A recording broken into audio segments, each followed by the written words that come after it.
રેખા પ્રમાણે ઉઠી જાવું સિદ્ધ સાધક ને સોય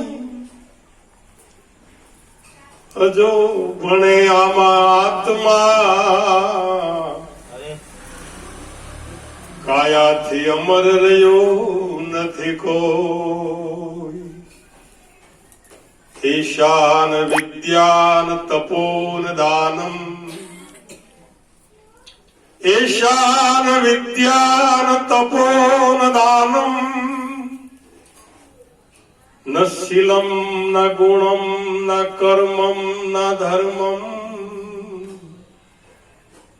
हे मृत्युलोके भूमि भार रूपा हे मृत्युलोके भूमि भार रूपा मृगजेम वन जंगल में चरंते। આજના દિવસની અંદર આજે ત્રીજનો દિવસ છે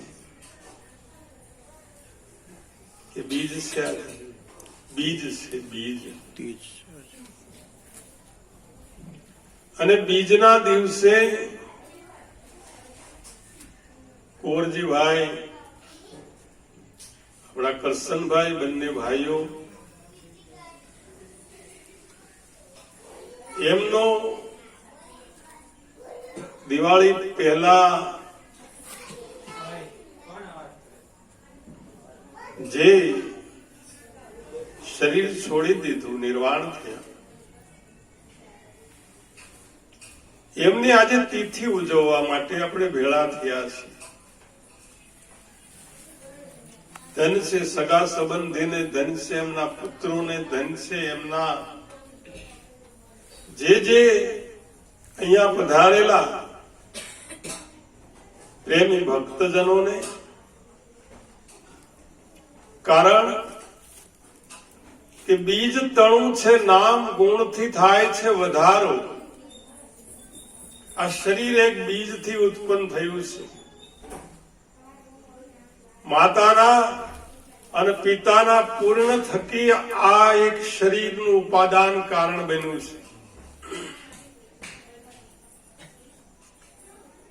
એ માતાના ઉદરની અંદર બીજ પડવાથી શરીરની રચના થાય છે. પણ દરેક શરીરો જે છે એ ભક્ત બની શકતા નથી, સંત બની શકતા નથી. ભક્તનું બીજ જે છે એ બીજ સુકૃત બીજ એમાં રેડેલું હોય એ જ ભક્ત બની શકે છે. ભક્ત બીજ પલટે નહીં. જુગ જાય અનંત, કદાચ યુગો વ્યા જાય, પરંતુ ઉચ્ચ નીચના ઘેરે અવતરે આખર સંતના સંત. કદાચ ઉચ્ચ નીચના ઘરે અવતાર થાય એનો, પણ એ સંતની કક્ષાએ પહોંચીને રહે છે. કારણ કે એનું બીજકની અંદર સત્વ ગુણ પ્રધાન હોય છે.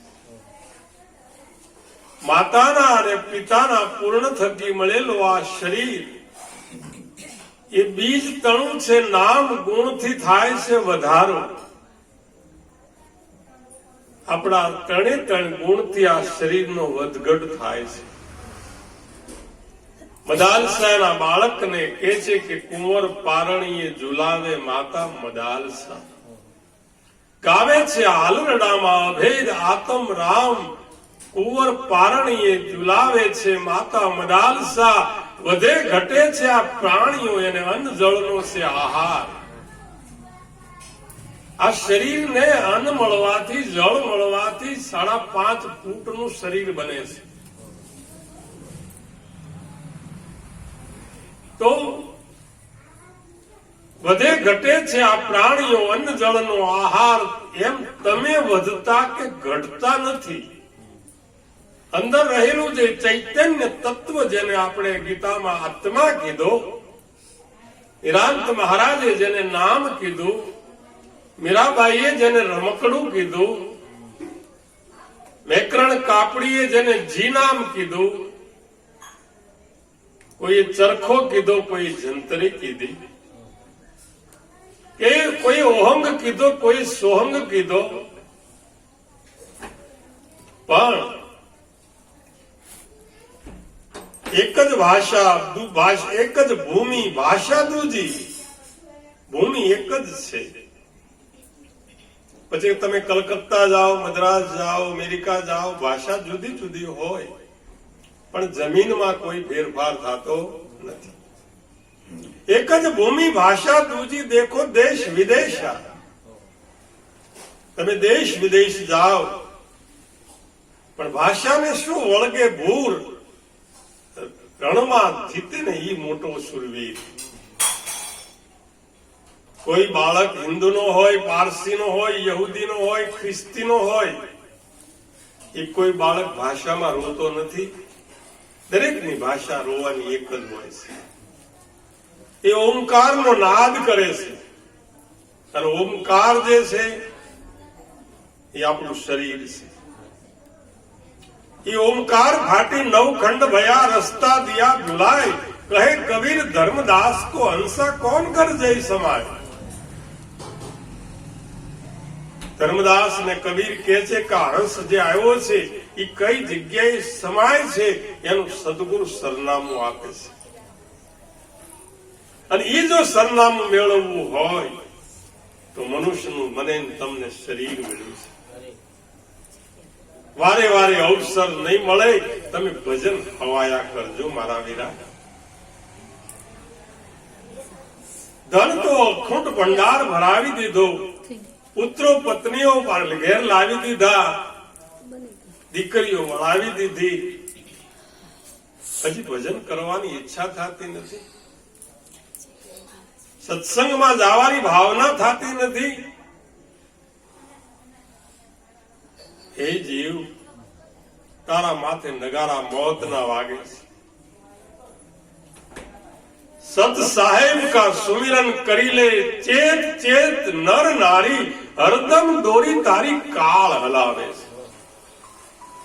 દમે દમની અંદર, શ્વાસો શ્વાસની અંદર દોરી હલાવી રહી છે. કાળ ક્યારે આવીને ઉભો રહેશે કાંઈ ખબર પડવાની નથી.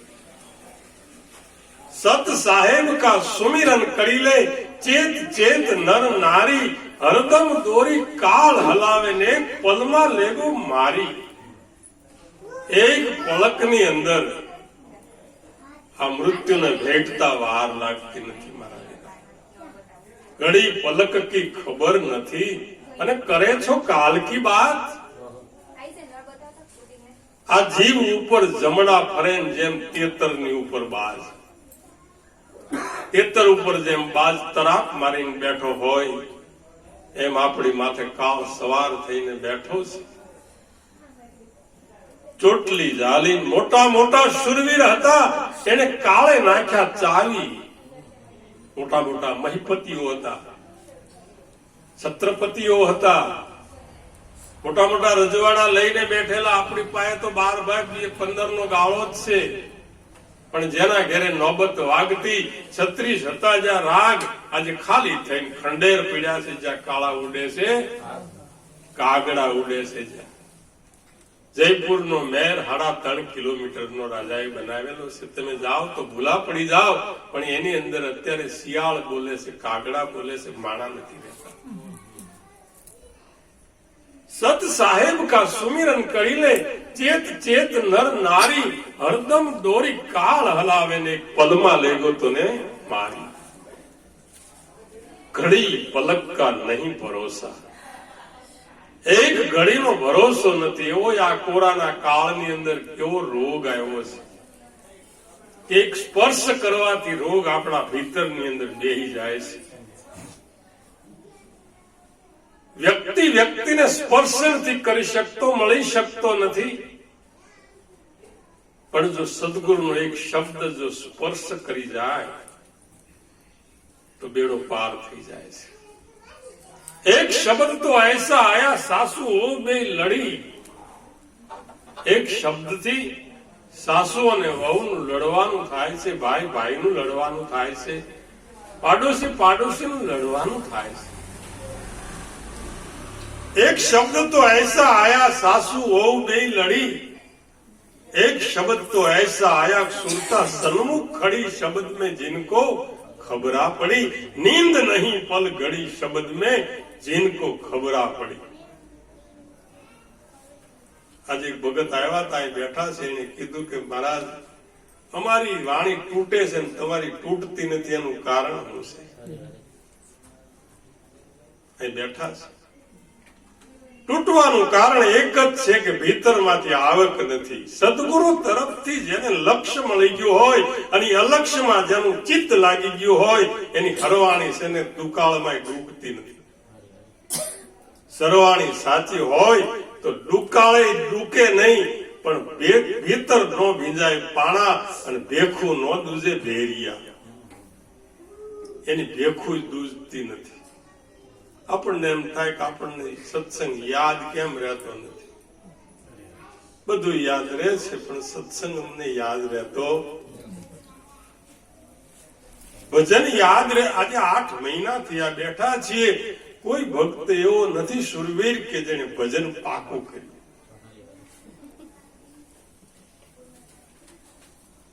યાદ નથી રહેતો એનું કારણ બીજું કાંઈ નથી, બીજું બધું યાદ રહેશે એટલે આ યાદ રહેતું નથી। हमने एक वेण कीधु होय,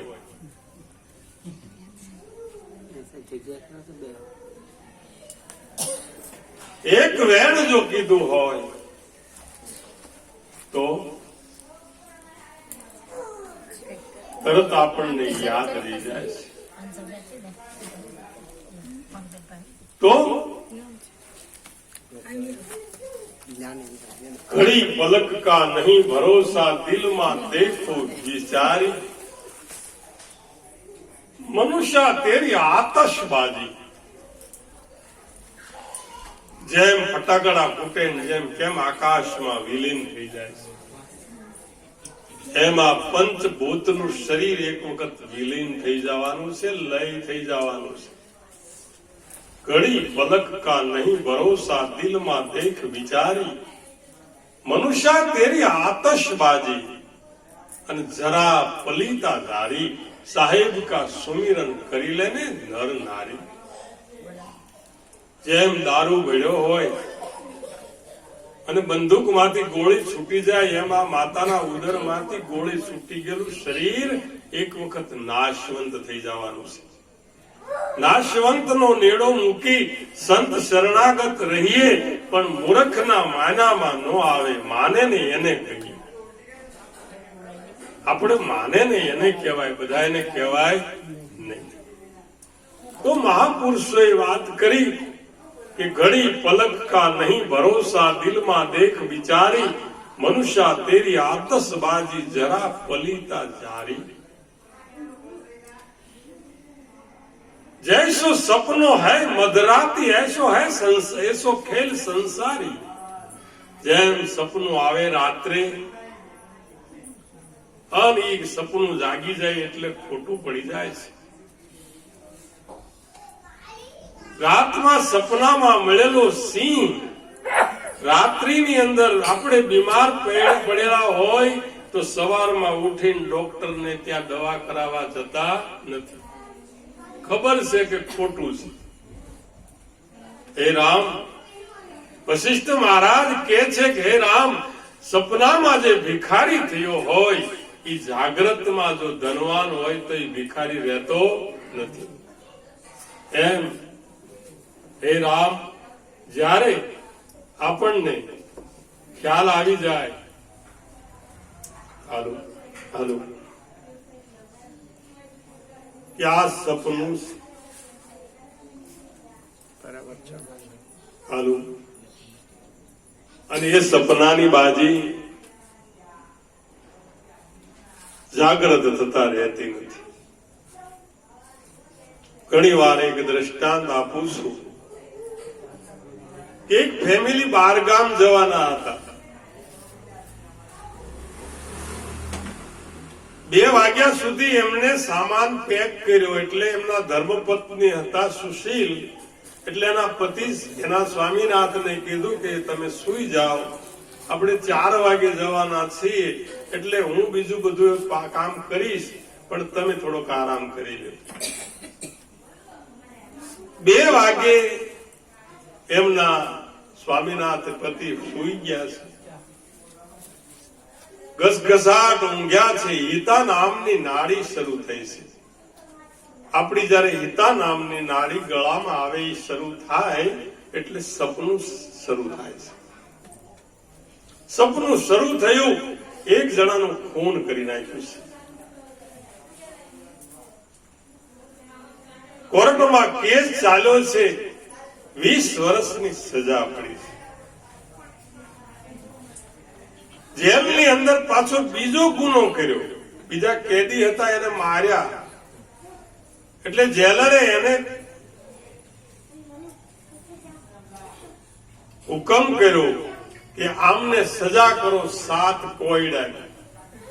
અને 7 કોયડા મારવા માટે તૈયાર થયેલા જેલરે એક વ્યક્તિને કીધું કે આમને 7 કોયડા મારો. એક માર્યો, બીજો માર્યો, લોહી લુહાણ થઈ ગયો પાછળ પીઠ. 4-5 જ્યાં ચાબકા માર્યા એટલે જાગી ગયો. જાગ્યો તો કાંઈ ન મળે, નહીં સજા, નહીં મૃત્યુ, નહીં કોઈ જેલ, કોઈ નહીં જેલર, કાંઈ નહીં. અને બૂમ પાડી એટલે એમના જે હતા ધર્મપત્ની એમણે કીધું કે શું થયું? કે જે થયું હોય મને કે હું સૂતો, ખૂન કર્યું, જેલ પડી, જેલમાં ગુનો કર્યો, 7 કોયડાની સજા પડી, 5 કોયડા માર્યા, હવે 2 કોયડાનું હું એ મને સમજણ પડતી નથી. એટલે એના ધર્મપત્નીએ કીધું કે હવે જાગી ગયા એટલે હવે 2 કોયડા ખાવા પડશે નહીં. કોઈ પણ સદગુરુના શરણે જો જાગી ગયો તો એને આ માયાનો માર ખાવો પડતો નથી. માયા મોટી નાગણી બાળ પોતાના ખાય, એમાંથી જ કદાચ કોઈ ઉગરી જાય તો એ ફણીધર નાગ કહેવાય. તો આપણે ક્યાં હતા કે ઘડી પલક કા નહીં ભરોસા, દિલમાં દેખ બિચારી, મનુષ્ય તેરી આતશબાજી જરા પલીતા જારી. जैसा सपना है मधराती ऐसा है खेल संसारी. આ ખેલ સંસારનો એવો છે કે પૂરો થતા વાર લાગતી નથી.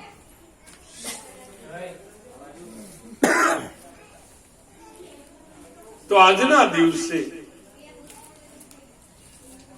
ઈશાન વિદ્યાન તપોન દાન, મનુષ્યનું શરીર મને તમને મળ્યું છે.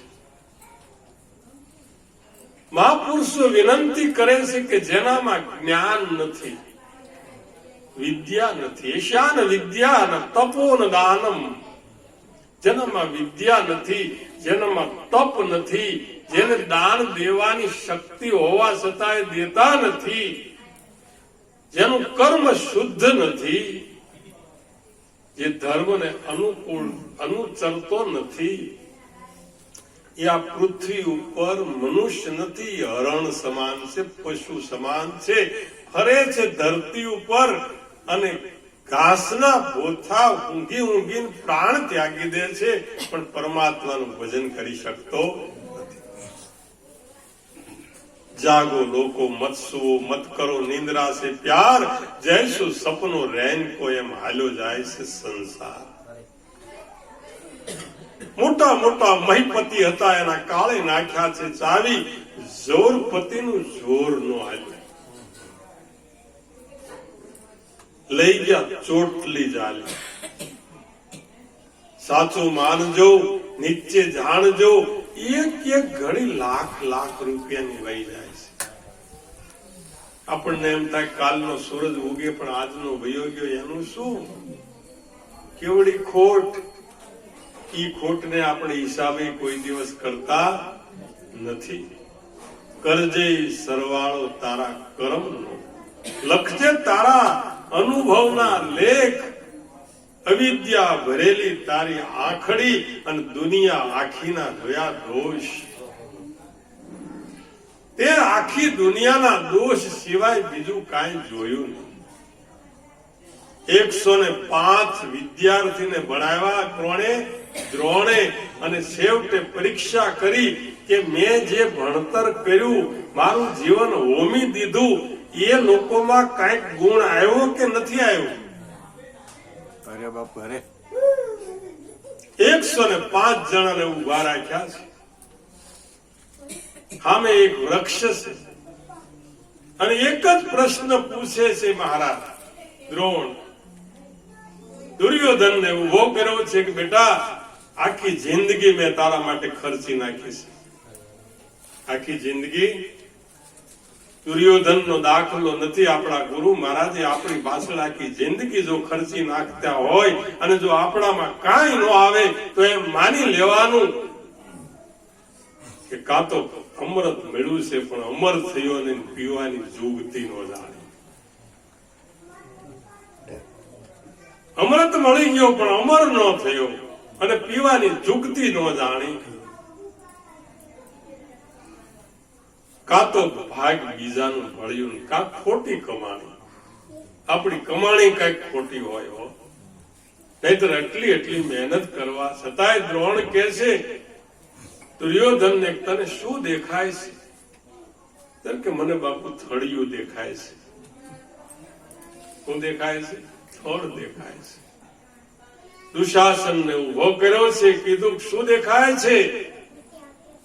તો કે ડાળ દેખાય છે મહારાજ, બેહી જા. રાજા યુધિષ્ઠિર ને ઉભા કર્યા છે અને કીધું કે રાજા યુધિષ્ઠિર શું દેખાય છે? પાંદડા દેખાય છે મહારાજ. ભીમ ને ઉભા કર્યા છે, શું દેખાય છે? કે કમરિયા દેખાય છે. સહદેવ ને ઉભા કર્યા છે, શું દેખાય છે? કે મહારાજ ફળ દેખાય છે.